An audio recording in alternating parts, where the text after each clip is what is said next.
The Lottery, 1948, by Shirley Jackson.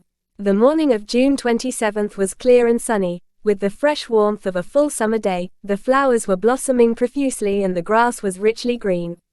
The people of the village began to gather in the square, between the post office and the bank, around 10 o'clock. In some towns there were so many people that the lottery took 2 days and had to be started on June 2nd.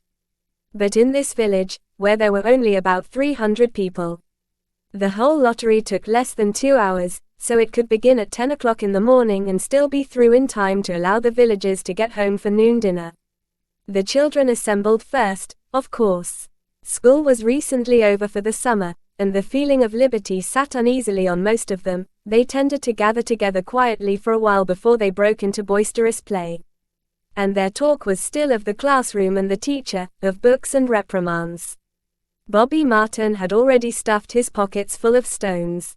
And the other boys soon followed his example, selecting the smoothest and roundest stones. Bobby and Harry Jones and Dickie Delacroix, the villagers pronounced this name, Delacroix, eventually made a great pile of stones in one corner of the square and guarded it against the raids of the other boys.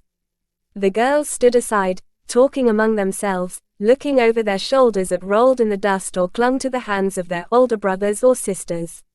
Soon the men began to gather, surveying their own children, speaking of planting and rain, tractors and taxes. They stood together, away from the pile of stones in the corner, and their jokes were quiet and they smiled rather than laughed. The women, wearing faded house dresses and sweaters, came shortly after their menfolk.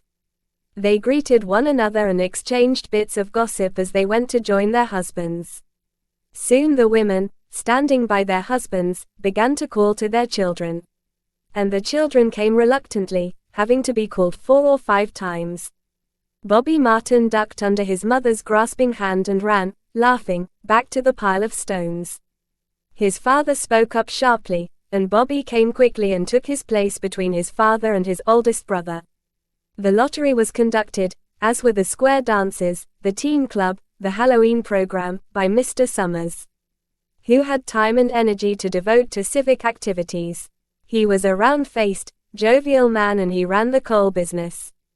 And people were sorry for him, because he had no children and his wife was a scold.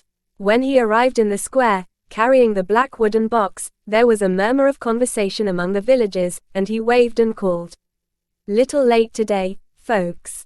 The postmaster, Mr. Graves, followed him, carrying a 3-legged stool, and the stool was put in the center of the square and Mr. Summers set the black box down on it.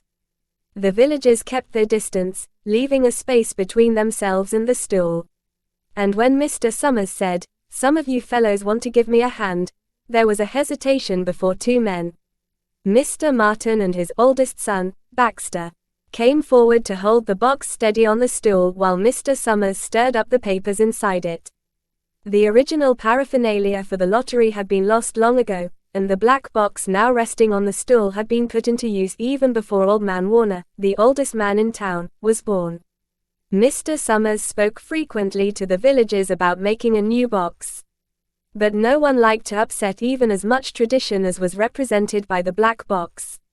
There was a story that the present box had been made with some pieces of the box that had preceded it, the one that had been constructed when the first people settled down to make a village here.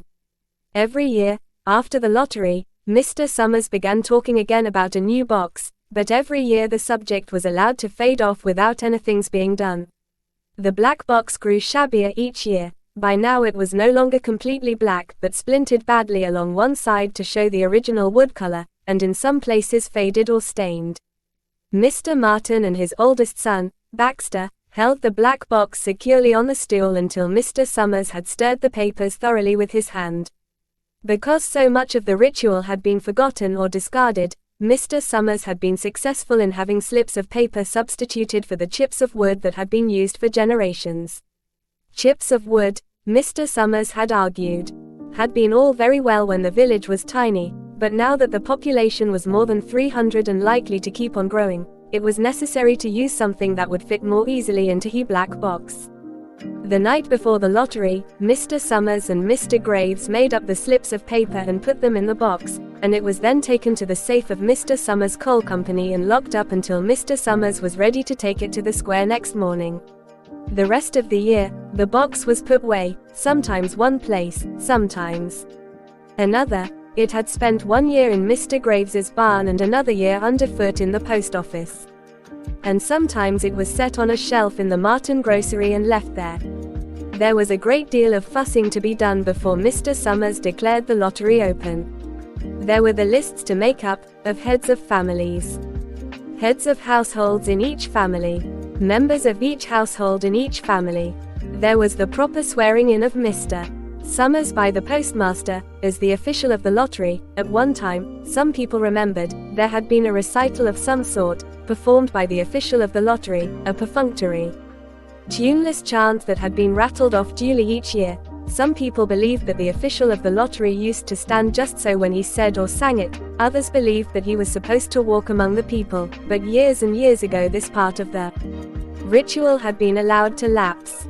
There had been, also, a ritual salute, which the official of the lottery had to use in addressing each person who came up to draw from the box, but this also had changed with time, until now it was felt necessary only for the official to speak to each person approaching. Mr. Summers was very good at all this, in his clean white shirt and blue jeans, with one hand resting carelessly on the black box. He seemed very proper and important as he talked interminably to Mr. Graves and the Martins.